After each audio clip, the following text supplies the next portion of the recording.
People are always saying things like, why do you want to be a sheep? Isn't it weird? I say, I don't want to be like a sheep. I am a sheep.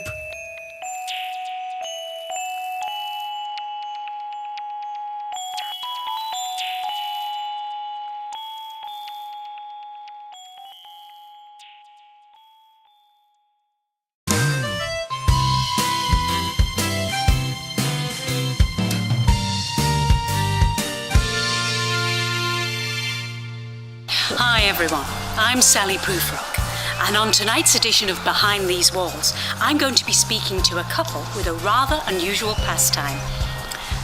Let's see if they're in, shall we?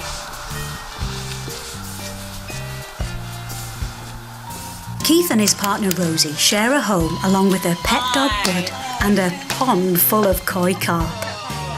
But these pets aren't the only guests that they share their home with. For Keith and Rosie are part of a growing community that choose to live part of their lives as alter egos. And whilst roleplay may be far better understood and accepted in the 21st century, what makes Keith and Rosie's pastime more unusual is that their alter egos are not, in fact, human. In agreeing to take part in this programme, Keith's partner has asked that we do not reveal her physical identity. So, Keith and Rosie, lovely to meet you both. I believe you met online, didn't you? Aye, we met through an online dating site, didn't we? Grazers. Aye. People have said, like, you're weird, you are, but, we're not weird, are we, love? No, just two normal people. Yeah, we're just like two normal people, aren't we? Like any other couple. Like to the outside world, like we still like Keith and Rosie.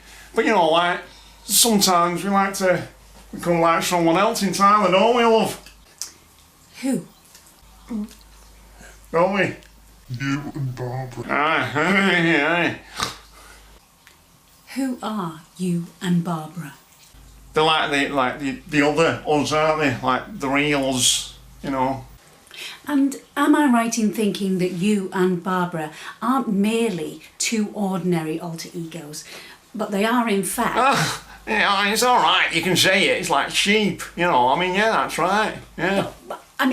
Well, I'm all what your viewers will be thinking. They'll be thinking, what a right pair of weirdos, why can't they just go around swinging like from the lampshades like any other nutter, but it's not like that, is it, love? No, it's not. When we put on our sheep's clothing, so to speak, that's when we feel like our real selves. Yeah. You mean dress up as sheep? Yeah, like when we dress up as sheep and like we act like sheep, then that's where we're at our most sort of comfortable, aren't we? Yeah, like we that's when we're most relaxed, that's like when you see the real us, innit? You both dress up as sheep? Yeah, I know, I know it might sound like a bit weird, like, but, if you think about it, like, what harm's it doing, No, honestly, there's nothing weird about it. It's like if two grown adults want to go around, acting like sheep, then, like, where's the harm, So, how did this all begin? Oh, well, I've always known, really,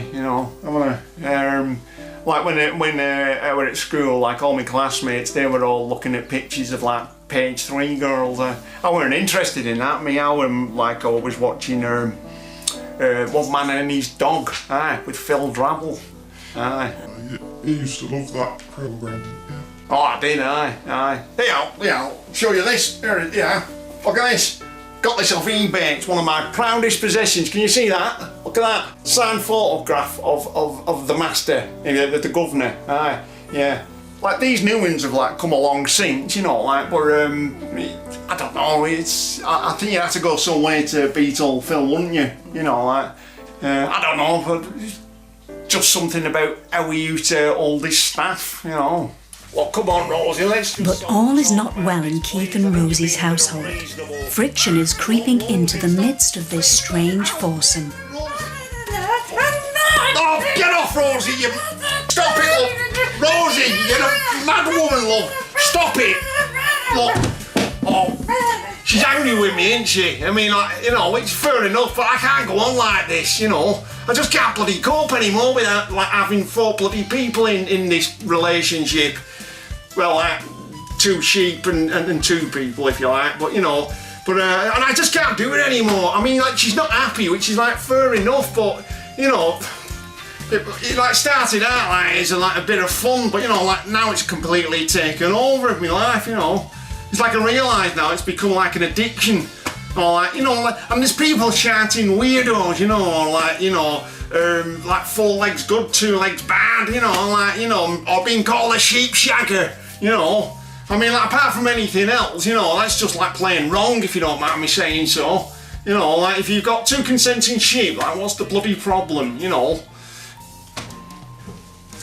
I don't want him to kill off you.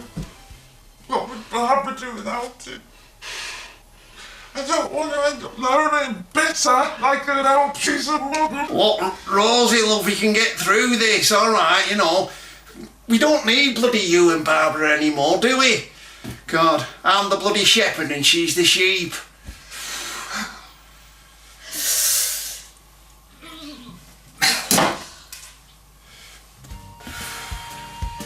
Keith and Rosie decide to seek counselling and have agreed to take part in a group therapy session. Prior to this therapy, Keith's health had taken a turn for the worse following a freak farmyard trough incident. So, George, you began your story last week, didn't you? So do you want to continue that? I always felt a bit different than everybody else. And then I started having strange experiences. What kind of experiences? Well, I could hear a voice inside my head.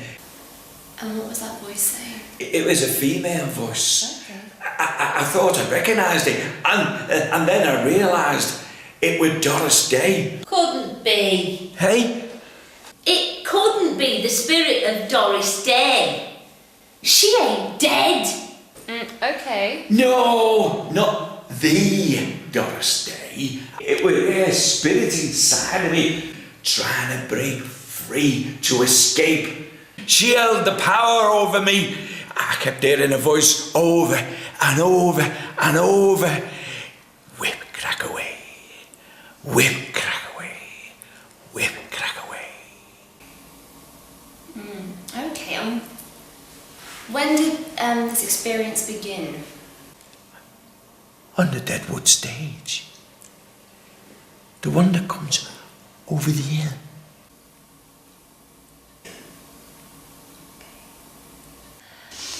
Keith and Rosie, hi. So, do you want to begin your story?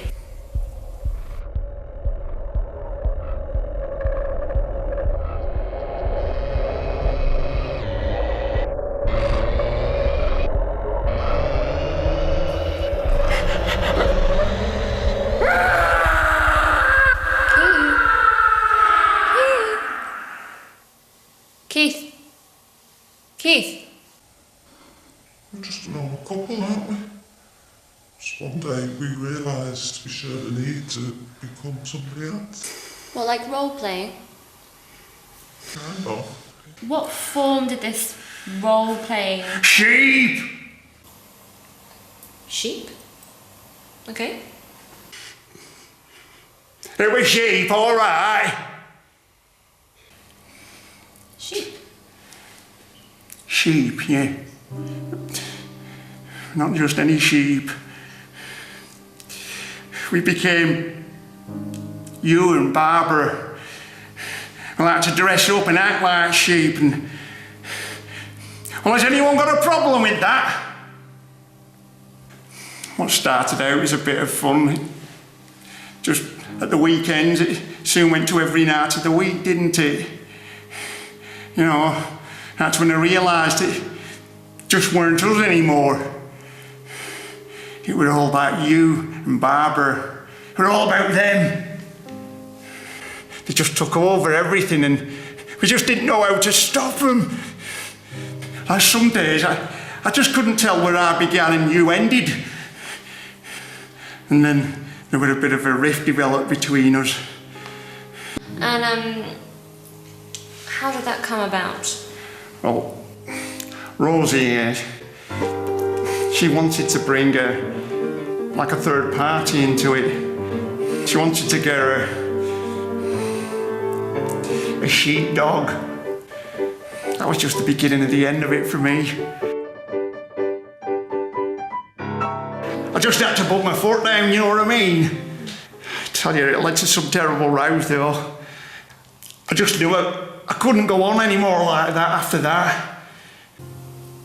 And what happened then? Well, things came to a head one day when we were having like one of our little trips out in the countryside. You know, we were just doing a spot of gambling, you know. That's special, just having a bit of fun. And it was a really hot day, I remember that. We're just out doing a bit of gambling, you know. I remember I really thirsty, right? And I saw this trough and I really needed a drink, and I thought, I know, I'll just have a drink, and it was so inviting. And I went over and I just put my head completely in it. Except it weren't water, were it?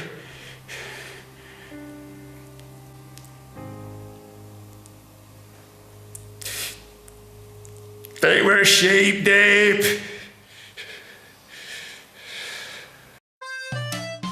As the session continues, the group therapist begins to take a more radical approach in an effort to bring about a breakthrough. Okay, right, so we've all had a little chance to sort of say our bit, and I think, you know, some of us have maybe said a little too much, so it's about time we got on our feet, you know, it's that time of the day. Now, I'm going to express myself openly to you. You know, I've been in therapy myself, and, you know, it really helped me through my nymphomania. No, sweetheart, no, so the whole part of this exercise is we actually stand, so, if you'd, in your own way, whatever feels natural, however you want to stand. But, you know, slightly pace, great. 5 or 10 minutes a day should just be fucking mad, you know? Don't you just need 10 minutes a day to just be fucking mad? Okay, so now we're going to give you that 10 minutes. So, basically what I want you to do is can everyone actually watch this? Because this is actually quite a crucial part of your therapy session.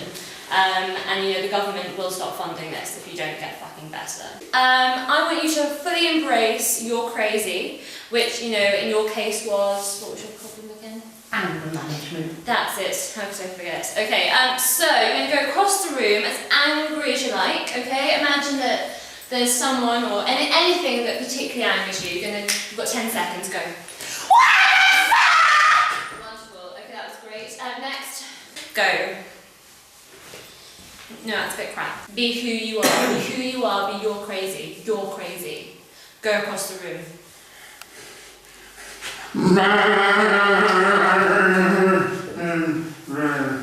Okay, so go.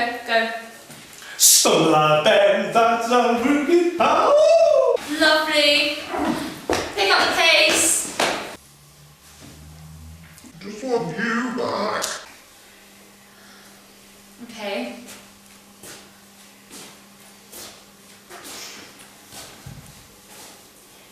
That's very moving actually, I feel very touched by that. Does everyone feel quite touched? Even those who are currently touching themselves? That's lovely. So this is it. We've got another 10 seconds of crazy coming up now. So we've got in 5, 4, 3, 2, 1.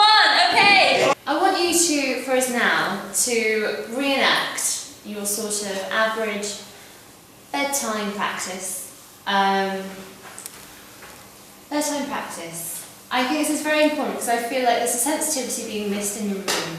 And I feel like this should be embraced now. Now, obviously everyone's mad here, so no one will remember, except me, and I will make notes. So if you want to begin, I'm going to analyse exactly what's breaking down here. You want us to do like what we do in your bedroom, like? I want you to become your natural animalistic state, and I want to see where the breakdown communication is. We're not sheep in the bedroom, are we? Rosie, would you like to be sheep in the bedroom? Moles. my idea about the dog, you know, sheepdog, Yeah. didn't go down very well. And so how's the sheepdog to be euthanised? So, I just thought it might shake things up a bit, you know. I can imagine. And so, Keith, how did that make you feel? How the fuck do you think it made me feel? You must work through this as animals, as the animals that you truly are. I'll see what we can do, alright? She were a weird one, she were. She had me and Rosie doing this weird regression therapy. Don't even know if she'd had any training her out. Okay, this is beautiful, you crazy little people all in a trance. Okay, calming out of our trance-like states in 3, 2, 1. In 3, 2, 1.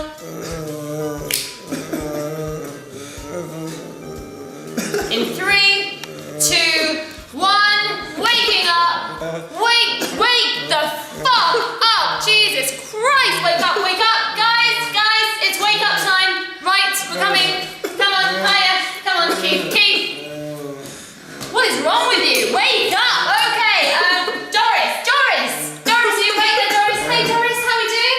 Hey, Doris, waking up? Okay, lovely. Okay, Doris, so we seem to have a little situation on our hands. Not a bad one. Okay, everyone's having a little snooze, but I'm going to leave it up to you to wake everyone up, okay? I've got to go. If anyone calls the office, Doris. Okay, you listening, Doris? Yeah, if anyone calls the office. Doris. If anyone calls the office and calls Doris, this session didn't happen, okay? It was cancelled. The Deadwood stage coming. Brilliant, Doris. That's great, everyone. No, it's coming. So leave it down to you, Doris. This is your day, okay? Tell Doris. Doris, it's your day, Doris. Tell Doris, yeah. Great. Okay, lovely. Tell Doris. Shit, so bad. Tell Doris. Okay. Tell Doris. Hey. Tell Doris. Hey. Tell Doris. Tell Doris.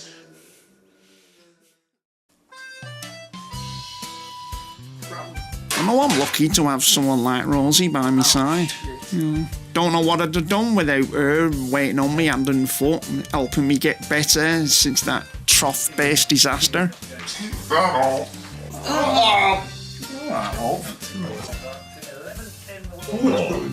Is it? Like a close run thing for a while. I mean, like they said I wouldn't die or anything, you know, but like I had like difficulty breathing, didn't I? And like all my hair and my eyebrows fell out, didn't it?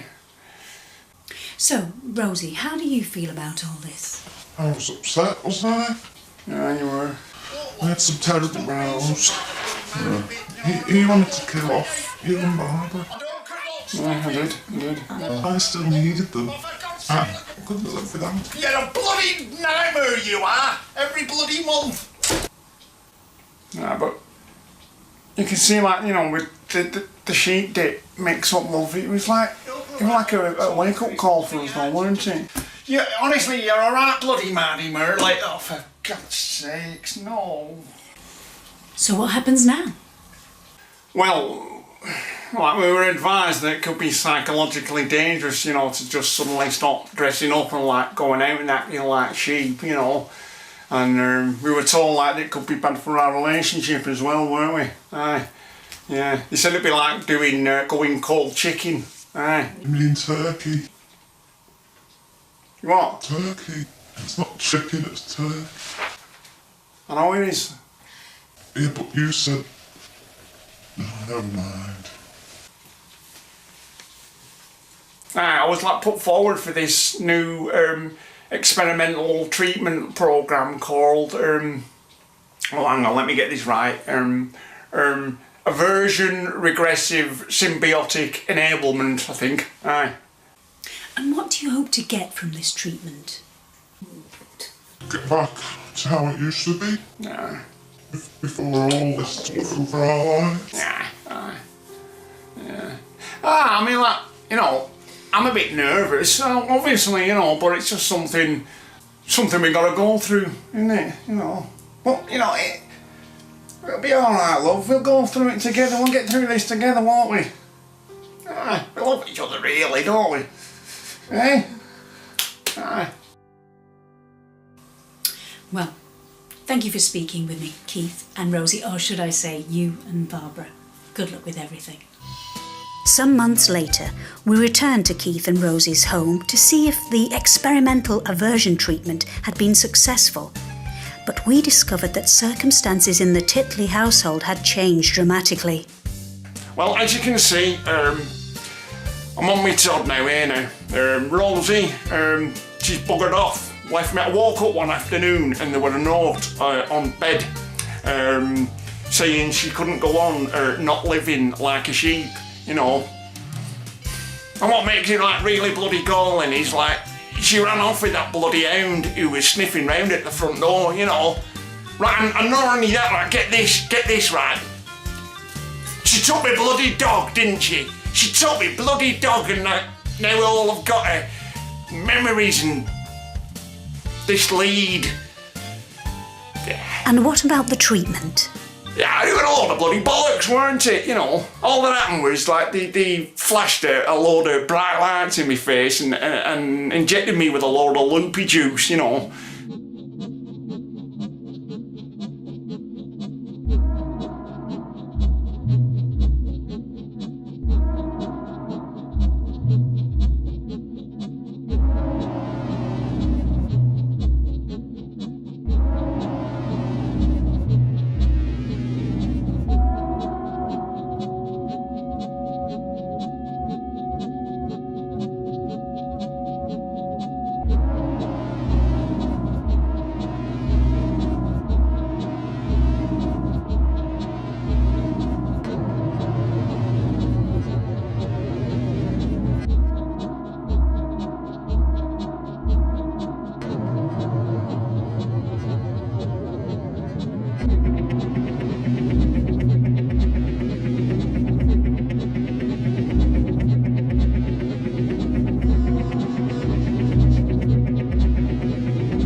I was in like a coma for about 48 hours apparently, and when I came round, all I could taste were gorgonzola.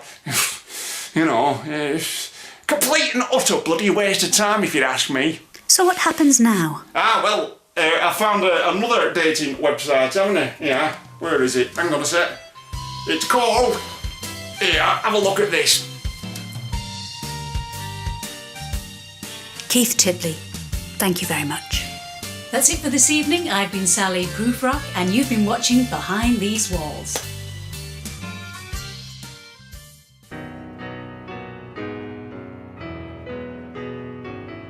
I remember my old dad, he always used to say, there's no point arguing over skim milk. Then again, he were right mental, were me dad.